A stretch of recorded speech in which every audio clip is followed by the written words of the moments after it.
Hello बच्चों, let's see this question and the question is microtubules from opposite poles of spindle get attached to kinetochores of sister chromatids during options are A anaphase 2, B prophase 2, C metaphase 2 and D metaphase 1. So what question is asking to you, हमारे पास एक cell है, ठीक है।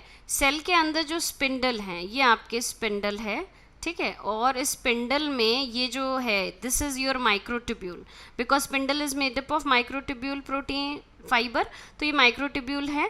इसके साथ जो आपकी sister chromatids हैं, सिस्टर क्रोमेटिड्स ये जो हैं आपकी सिस्टर क्रोमेटिड्स, ठीक है। तो इनका जो काइनेटोकोर है उसके यहाँ पे, तो ये अटैच्ड है यहाँ पे इस तरह से, ठीक है, यानी कि इस तरह से यहाँ पे ये अटैच है। तो अब ये बोल रहे हैं कि इस तरह की कंडीशन आपको कौन सी स्टेज में देखने को मिलेगी सेल डिवीजन की। चलिए देखते हैं।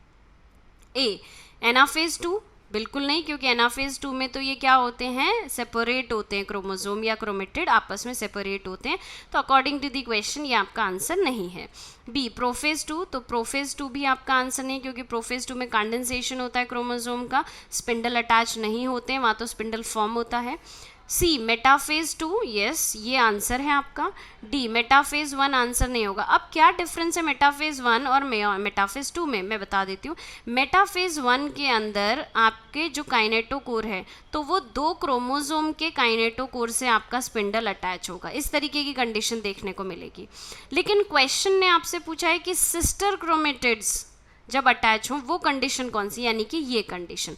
तो मेटाफेज 1 के अंदर 2 क्रोमोसोम होते हैं, जब वो सेपरेट हो जाते हैं तो फाइनली मेटाफेज 2 के अंदर जो कंडीशन होती है वहाँ पे सिस्टर क्रोमेटिड्स स्पिंडल या माइक्रोट्यूब्यूल से अटैच होते हैं। So according to that the correct answer for this question is C option, that is metaphase 2। Okay, thank you and best of luck.